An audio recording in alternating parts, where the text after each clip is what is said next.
Those promises, he's not even making reference to them. If you are a prudent leader and you are honest, when you come to a region where you had launched some projects, you'll start by going to check on the progress of those projects. He failed to do so. So he comes this new year and he starts promising us fake things. He's telling us things which, if we look at the Appropriations Act, the national budget, there is no allocation of funds for these projects. These projects are being launched, are being promised on top of a vehicle. There is nowhere in Parliament, as Mbadi used to say, that development is not sought in State House. Development is sought in Parliament when the Appropriations Act is being passed. That is where you find allocations. We are going to do this, and this is the amount that is set aside. And that was before he became minister. Yeah, but that was that is the truth. I mean, the fact that he said it does not change the fact that if you want to talk about a project, you go to the national budget, the Appropriations Act, you find the amount of money that is being allocated for a particular project. These ones of William Ruto standing on top of a motor vehicle and promising the people of Nyanza all manner of things without referring to the Appropriations Act is lies. And the people of Kisumu are not stupid. The people of Nyanza are not stupid. They can see through what is truth and what is lies. That is why whatever Ruto promises, he cannot deliver it because it is nowhere in the budget. And when it comes to appropriating funds for those promises, you cannot appropriate even a single coin for those projects. The Kabonyo Kanyagwal that Professor talks about here, I've just looked here on 24th of August. The CS for Blue Economy, as alias Sanjo, himself was saying we are not on site. But the Senator for Kisumu, who should be making noise about it, is saying they are on site. I was in Kabonyo Kanyagwal. There are children playing volleyball at the proposed site of that fisheries. When he talks about the Mamboleo, the Chemelil Mamboleo Road, I use that road. I am a farmer in Songo. I can tell Professor here, that road is not, there's nothing going on there. That road has stalled. And anybody in Kisumu right now can go and take pictures and post if there's a contractor in that particular site. There is no contractor on site. And Professor, let us learn to speak the truth to our people. You lose nothing. Where you've reached in life, all that will define you is how you adequately represent your people in truth.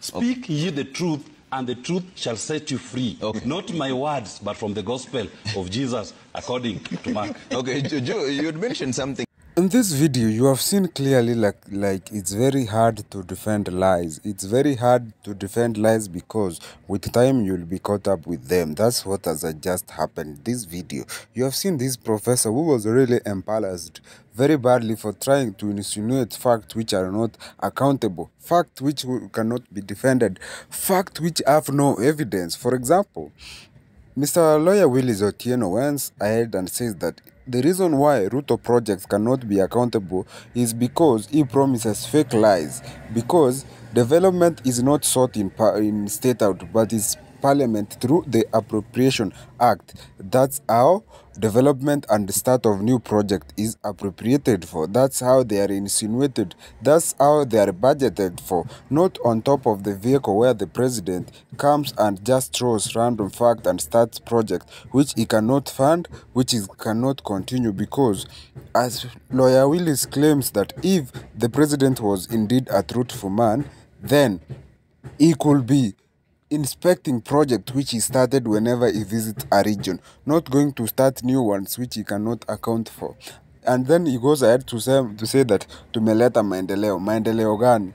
That's the evidence which we are getting from this interview. Another thing which Mr. Willis has really beaten the professor is the Kanyawol Kabondo. This was one of the aquaculture farms or one of the research centers which was funded by Exim Bank from Hungary for 2.5 billion. You have already seen it from Rara Kebaso and other people who have really come out and shown this thing. To be honest, that's a tombstone, which is the foundation and a playing ground where children are playing volleyball, and that's the truth of the evidence, and that's the reality. And even the new CS for the blue economy, Mr. Hassan Alice Joe, say that we are not on site. That's the reality. Mr. Willis goes ahead to beat the lawyer 10-0 by saying that indeed it's hard for you to defend lies. Come out and say the truth so that the truth can set you free. He also went ahead to say that when the president was in rural Nyanza, he gave a lot of promises to people. He really said a lot, and the people of Low Nyanza are not stupid. They can see through lies, and that's why when Morara Kebaso went back, he really exposed all these lies which the president had launched earlier. Instead of going to inspect them or do anything with them, he was exposed that he never visited the old project. So that's the reality, is that nowadays it will be very hard for you to defend lies, because that's the reality. You can't defend something which is not accountable. You cannot defend something which does not have evidence. You can't defend something which you have not really looked into.